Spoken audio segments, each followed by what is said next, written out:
So hi guys, this is Donald Junaloka back at it again with another video. And in this video guys, I'm gonna share to you my learnings on how to rig a pilot ladder. So first guys, what is the use of the pilot ladder? So the use of a pilot ladder guys is for embarking and disembarking pilots. So before we rig our pilot ladder, we need to check first the history of our pilot ladder. First, check the planned maintenance of our pilot ladder when it is put into use. So the second one is check the inventory and the maintenance record of our pilot ladder. So the third one is check our pilot ladder if it is been repaired, and if it is been repaired, check when it is been repaired and how it is being repaired. So the last one guys is make sure our pilot ladder is inspected by class. So let's go on checking our pilot ladder. So guys, and checking our pilot ladder, we need to check first or inspect first the side ropes and the wedges.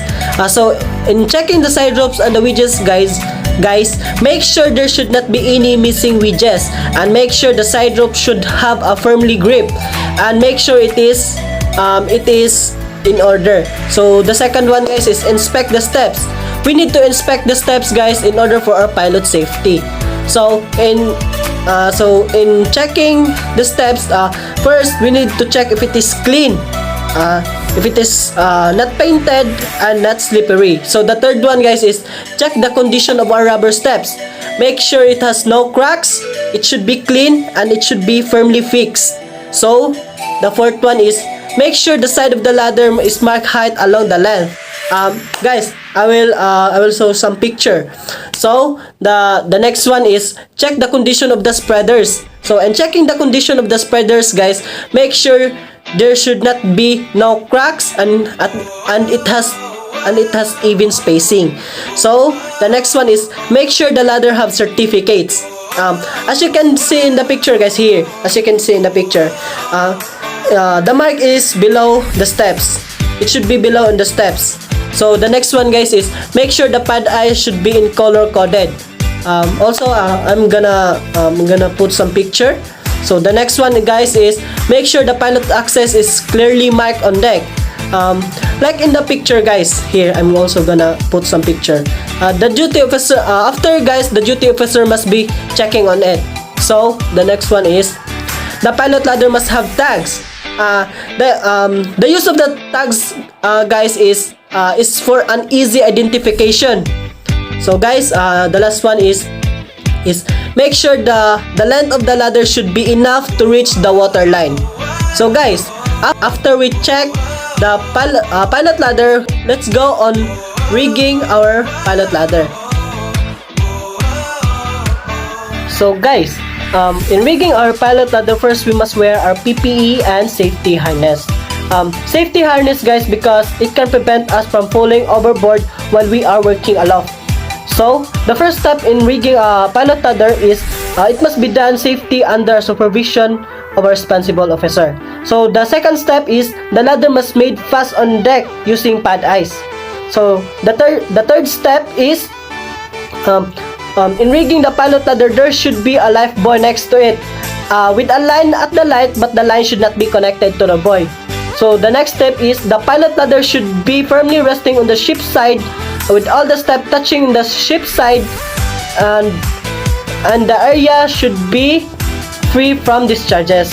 So the next step guys is if there is a tripping line, it not should be fastened to the bottom part of the ladder below the spreader. It should be above the spreader's level.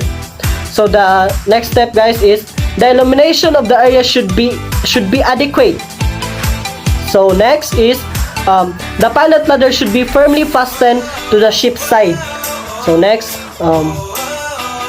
the height above the water line must be suited to the pilot's requirements, and it should be never touching the water in the pilot access.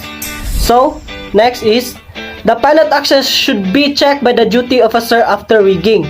So the duty officer must check the pilot access after the cadets rig the pilot access. So next is if you are connecting a man rope, it should be between 28 to 32 meters Manila rope. So let's go on rigging a combination ladder. So guys, in rigging the combination ladder, we must wear first our PPE, safety harness, and life jacket. Now guys, we must wear our life jacket because it is more dangerous than rigging the pilot ladder. So, the first step guys in rigging the combination ladder is make sure the angle of the inclination of the accommodation ladder should not be more than 45 degrees. So the next step is the accommodation ladder should always be leading up on the ship. So the third step guys is the accommodation ladder should be always connected to the ship side.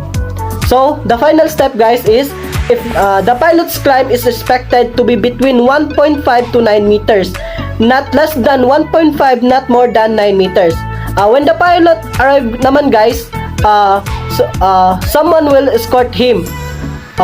So that's all guys. Thank you and hope you enjoy.